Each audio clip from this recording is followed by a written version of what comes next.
It was just another Tuesday evening in America, June 3, 2025. Across households from Florida to California, families tuned in to watch The Nation Speaks, a primetime political commentary show hosted by veteran anchor Graham Lockhart. Known for his sharp-tongued monologues and biting critiques, Lockhart had built a reputation as a firebrand voice of the anti-Trump establishment. But this night he had someone else in his crosshairs, Elon Musk. The cheerin blazed in bold red: Musk betrays Trump, tech tycoon flees White House. Graham leaned forward, his steel blue eyes narrowing as he began. Tonight, we address betrayal, cowardice, and delusion. Elon Musk, hailed as America's futuristic prophet, has just walked away from the Trump administration like a spoiled child abandoning his toys.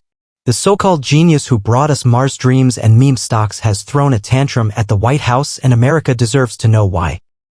The segment cut to a montage of Elon Musk's resignation letter dated May 30, 2025, now circulating online. The letter, brief but jarring, stated, "After significant differences with the President on national innovation strategy and public integrity, I hereby resign as senior advisor. I wish the administration the best in its future efforts." Graham's smirk widened. Integrity? From the man who turned Twitter, X, into a battlefield of conspiracy theories and crypto scams?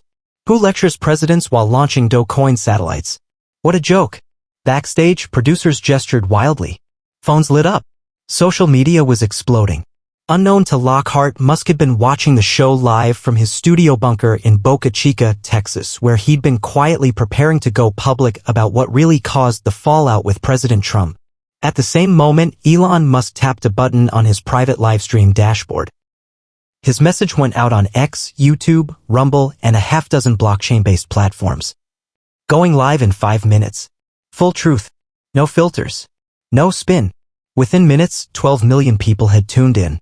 The numbers climbed rapidly. Even in the newsroom, Lockhart's producers began whispering. "He's responding. Right now. Live. What? He's calling you out." Back on air, Lockhart pushed harder. "Let's not pretend this was about some noble disagreement. Musk didn't get his way. That's it. He couldn't dictate tech policy to the president anymore. So, like a tech titan toddler, he stormed off. Then came the moment no one expected. Frankly, Graham added, maybe it's time we stop treating Elon Musk like he's untouchable. Maybe it's time we ask, is Elon Musk a patriot or just a profiteer?" As Lockhart leaned back, pleased with his rhetorical attack, a producer whispered urgently into his earpiece. "Graham. Elon Musk just said your name. He's watching." Lockhart froze. Cut to Musk's livestream. The screen was stark, just Musk at a table, a copy of the Constitution beside him, and a calm look in his eyes. "So Graham Lockhart wants to call me out. He says I betrayed Trump. He wants to know the truth? Fine. Let's tell it." He reached down and pulled out a slim binder marked Confidential Executive Strategy Meetings, April 2025. "This isn't just about a disagreement. It's about what I saw, what I heard, and what I couldn't be a part of anymore. Not even for Donald Trump." Millions leaned forward. The chat exploded. "What's he talking about? Is this real? He's going nuclear." Musk's voice lowered. "I've supported President Trump. I advised him. I believed in restoring American greatness. But I will not stay silent when national security, scientific truth, and basic human decency are put at risk. I will not." He held up a document, redacted but real. "And Graham Lockhart, you just declared war on me. You sure you want that?" The internet broke. The world watched, breath held, as Elon Musk continued speaking from his studio. This wasn't a polished PR stunt. It was raw, real, and unlike anything America had seen before from the billionaire. No SpaceX rockets. No Tesla showcases. Just a man with papers, a camera, and a conscience. "Let's talk about April 17, 2025, Musk said, turning to a tabbed section in the binder. "That was the day I sat in the Roosevelt Room with President Trump, Secretary of Energy Brooks Langston, and 4 top military advisors. The subject, Operation Atlas." Operation Atlas? The chat exploded again. Even CNN, Fox News, and Newsmax began simulcasting the stream. It was a plan to centralize all AI and space surveillance technologies under the Department of Homeland Security with direct oversight by the Executive Office, Musk explained. "Now, I supported coordination. But this was different. This was surveillance beyond anything Americans know. It wasn't about defense. It was about control. Back in the Nation Speak studio, Graham Lockhart was livid but silent. His producers begged him to go to commercial. He refused. "Let him dig his own grave," he said under his breath. But Elon was just getting started. "I raised concerns in that meeting," Musk continued. "I said, Mr. President, this goes against everything we've promised the American people about privacy and freedom. You know what I was told." He flipped the page. "Elon, you work for me now. Get in line or get out." He looked directly into the camera. That's when I knew I was done. Musk took a sip of water, then added, "I don't hate Donald Trump. I respect much of what he's done. But I will not help any president, Democrat or Republican, build a digital panopticon." Meanwhile, President Trump, vacationing at Mar-a-Lago, was watching from a gold-framed 85-inch screen. Advisors scrambled to draft a response. "Mr. President, should we issue a counterstatement?" Trump didn't blink. He stood slowly and said, "No, not yet. Let Elon finish. Let's see what cards he plays." He turned and smiled. "Then I'll remind America who built the table." Across the country, millions of Americans wrestled with confusion. For years, Elon Musk had been hailed as Trump's most unconventional ally, a visionary willing to speak truth to power. Now, that very alliance seemed to be in ashes. In Washington, Democrats and left-leaning media saw an opportunity. "Elon's finally waking up," Representative Alexandria Ocasio-Cortez posted. "This is what courage looks like." But it wasn't that simple. Because Elon Musk wasn't aligning with the left or even attacking Trump personally. He was painting a picture of a government in danger of centralizing too much technological power in the name of security. And he was naming names. "Graham Lockhart," Elon said, "you've called me a profiteer.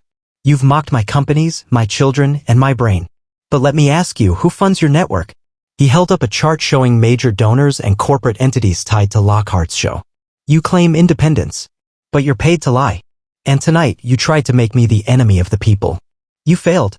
Lockhart, now visibly sweating, tried to regain control of the narrative. "This is emotional manipulation. Musk's just covering his retreat with drama," he declared. "This doesn't change the fact that he abandoned a sitting U.S. president." But his voice was drowned out. Across the country, millions were glued to Musk's feed. On college campuses, in diners, in truck stops, in TikTok clips, it was all anyone was watching. Musk wasn't just defending himself. He was exposing something deeper, something darker. "If you want the full truth," he said as he closed the binder, "you'll get it. But it won't come from mainstream media. It won't come from partisans. It'll come from the documents. From the meetings. From the voices you've never heard from. And yes, some of them are afraid. But I'm not." He leaned in one last time for the night. "And to President Trump, if you're watching, this isn't war. It's a warning. Let the people choose freedom. Let innovation stay in the hands of citizens. And let's not become the very thing we once fought." With that, the screen faded to black. And America? It erupted. By the next morning, Elon Musk's broadcast had reached a staggering 94 million views across platforms, surpassing Super Bowl numbers. It wasn't just a viral moment. It was a national reckoning. Political leaders scrambled to react. Hashtags like #ElonLeaks, #OperationAtlas, and #TechGate trended at #1 globally. Mainstream media outlets were split. Some praised Musk for his courage. Others accused him of sensationalism. Meanwhile, Graham Lockhart doubled down. That morning, he hosted a follow-up segment titled, "The Musk Delusion: Why Billionaires Should Never Run the Nation." "We've just witnessed the richest man in America attempt to sabotage the presidency with drama and half-truths. If Elon Musk really cared about democracy, he'd work within the system, not tear it down for views," Lockhart said. But even as he spoke, Musk's allegations had taken root. Independent journalists began digging into Operation Atlas. Freedom of Information Act requests were filed. Anonymous sources from within the DHS began leaking messages to outlets like The Intercept and The Hill. Some of the leaks confirmed Musk's central claim that the White House had approved a sweeping data integration initiative, including real-time AI surveillance on U.S. citizens and biometric tracking at major tech touchpoints. Operation Atlas was real. Back in Texas, Musk released a statement on X. "To the journalists now risking everything to verify what I exposed, thank you. To Americans waking up, you are the firewall. Let's protect it." In Washington, panic was setting in. Inside the West Wing, President Trump's team was now torn between two camps. One argued for an immediate, aggressive rebuttal. The other said to stay silent and wait for Musk's momentum to burn out. But Trump made his decision. He would go on air live and solo. On June 5th at 8 p.m. Eastern Standard Time, the president addressed the nation from the Oval Office. His tone was stern but presidential. Less firebrand, more statesman. My fellow Americans, there's been a lot of noise. Elon Musk resigned from his advisory role. That's his right. He has opinions. I have decisions to make. He continued. Let me be clear, there is no conspiracy. There is no plan to spy on Americans.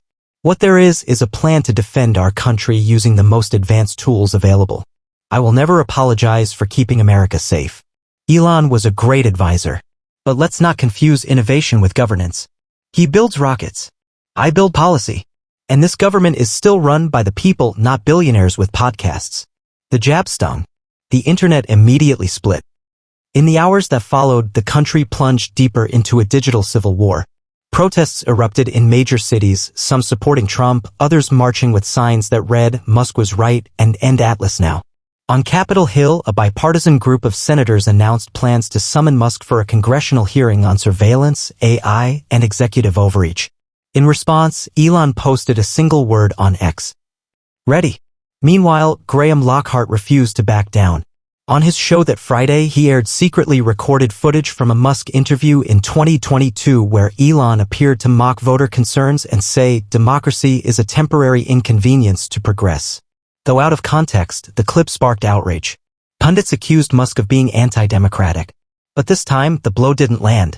Within hours, the full interview clip was posted with context. In it, Musk had been warning about how tech elites could subvert democracy if people didn't stay informed.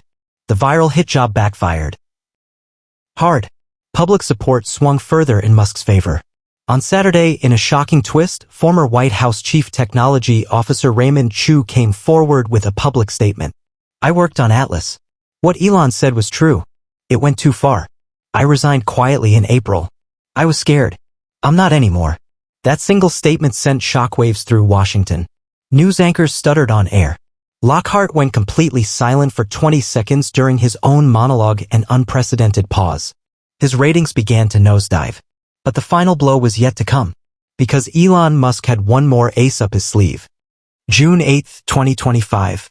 The American public awoke to chaos. Elon Musk had posted a cryptic teaser on X at 6 a.m.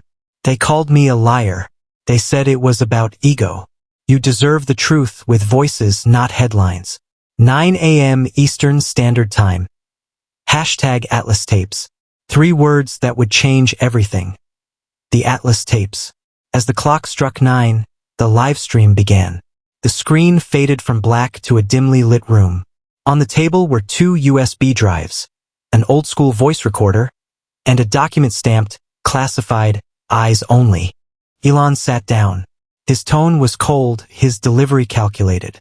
What I'm about to share isn't gossip. It isn't political theater. It's evidence. Recorded, time-stamped, and verified. He pressed play. The first tape featured a closed-door meeting from April 21, 2025, attended by Trump's inner tech policy council. The voices were unmistakable. Trump's unmistakable Queen's accent echoed across the stream. Trump, we can't let this AI stuff float out there in the wild. China's building models to predict elections. We're sitting ducks unless we use it first. If that means watching Americans who use VPNs or criticize our policies, so be it. Advisor, that would trigger a constitutional firestorm, Mr. President. Trump, I'll take fire. But I want control. The audio crackled. Another voice chimed in, this one belonging to DHS Secretary Lyle Jennings. Jennings, we've already got pilot programs with Amazon's Ring Data and Traffic AI. We just need legal cover. Atlas gives us that. Trump, then get it done. We're not asking permission, we're building it now. Silence fell across America. Twitter/X's servers slowed. YouTube stream lagged. Some networks cut away entirely. Elon continued. This wasn't about defense. This was about pre-crime profiling. Atlas was going to score every American on behavior, beliefs, even purchases. You think China's social credit system is bad? This would have made it look like Candyland. Back at The Nation Speaks. Graham Lockhart's control room was in meltdown. Producers shouted, "Cut the cameras! This isn't a segment. We're being buried." Graham stood up, adjusted his tie, and walked off set. He never returned to air that night. News outlets were forced to pivot. MSNBC aired an emergency panel. Fox News split coverage between the Musk revelations and the looming congressional subpoenas. Even CNN, normally cautious with Musk coverage, issued a breaking banner. Musk exposes Operation Atlas. Is big government spying real? Capitol Hill trembled. Within 2 hours, Congress called for a special investigative hearing on executive overreach. The subpoena list included Elon Musk, former CTO Raymond Chu, DHS Secretary Lyle Jennings, Energy Secretary Brooks Langston, President Trump, invited, not subpoenaed. The implications were seismic. And then came the most shocking twist yet. Elon played tape 2. This time, a private phone call between Graham Lockhart and a White House strategist named Julia Miners. The date, May 29, 2025, one day before Musk resigned. Lockhart, "I'll frame Musk as a sellout. Egotistical. Just give me a heads up before Atlas goes public. Let me set the stage before he panics. Miners, we're launching on June 15th. You've got 2 weeks. Use them." Lockhart, "Don't worry. I'll make him look like a traitor." The nation gasped. Elon, now with a clenched jaw, so to the American people, they tried to set the narrative before you knew the truth. This wasn't journalism. This was state propaganda, sold to you by men in suits. The internet lit up like wildfire. Lockhart lied. Atlas is real. Elon's not a traitor, he's a whistleblower. Even Lockhart's own co-hosts began distancing themselves. One tweeted, "I believed in journalistic integrity. I had no idea what Graham was doing behind closed doors. This is horrifying." By the end of the day, The Nation Speaks was suspended pending internal review. Lockhart was nowhere to be found. But Trump wasn't out yet. That evening, he posted on Truth Social, "Fake tapes. Musk is bitter, sad, and dangerous. I built a strong, free America. We don't spy, we secure." He's twisting words. I never said what that clip makes it sound like. But people weren't buying it, not this time. Because by now, even Trump's base had fractured. "Mr. President, I support you. But if Atlas is real, we need answers." Representative Matt Gaetz. "Elon's a patriot. I don't agree with everything. But I know a cover-up when I see one." Senator J.D. Vance. June 10, 2025. Washington was at a boiling point. The public had seen the tapes, heard the voices, and watched one of the most powerful media figures in America crumble under the weight of leaked truth. The integrity of the executive office was in question. And for the first time since the Snowden era, Americans were once again questioning who's really watching whom. As Elon Musk walked into Capitol Hill for his congressional testimony, a swarm of cameras, reporters, and protesters awaited him. Some held signs that read "Musk for America," while others displayed "Elon equals egotist" and "Atlas saved lives." Flanked by attorneys and a few ex-staffers from SpaceX's government ethics division, Elon Musk appeared calm, focused, the kind of man who knew history was being written in real time. Inside, the committee hearing was standing room only. Chairwoman Senator Margaret Landry, Independent, Arizona, opened the proceedings. "Mr. Musk, thank you for coming. Your recent disclosures have shaken the very foundations of public trust. You now have the floor." Elon didn't hesitate. His opening statement wasn't defensive. It was deliberate. "Madam Chair, members of Congress, I'm not here to grandstand. I'm not here to launch a political career or settle personal scores. I'm here because I believe this country, my country, is heading toward a future where freedom is algorithmically controlled and dissent is pre-filtered. I will not let that happen quietly." He handed over a stack of flash drives labeled Atlas chain logs, including transcripts, directives, and internal messages from DHS and the White House. They were immediately entered into the record. "Let me be clear," Elon continued. "This wasn't theoretical. Operation Atlas had already begun testing in Phoenix, Baltimore, and Dallas. Facial recognition from street cams, speech sentiment analysis from private smart devices, and predictive protest mapping using credit card activity. All without warrants. All under the name of national resilience. Gasps echoed across the chamber. Even the Republicans in the room shifted uncomfortably. Senator Rick Barrow, our Georgia, tried to deflect. Mr. Musk, is there any chance your anger at the administration, perhaps due to business conflicts, motivated this leak? Elon leaned forward, his voice sharp but composed. Senator, I've turned down more government contracts in 2025 than I've accepted. I lost billions by resigning. But I'd rather go broke than be complicit in the erasure of civil liberty. My companies build rockets, not cages. The room went silent. Across America, millions watched. Students in civics classes. Factory workers on lunch break. Retired veterans glued to C-SPAN.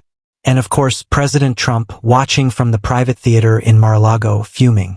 An aide whispered, "Sir, there's still time to issue a joint task force for transparency." It could. Trump stood up, snapped. "I've built empires, built walls, built trust. I won't beg the nerd who quit me to define my legacy." But that legacy was already shifting. By the evening of June 10th, bipartisan calls rang out. Senator Elizabeth Warren. "We need a full Atlas shutdown and federal privacy oversight." Senator Josh Hawley.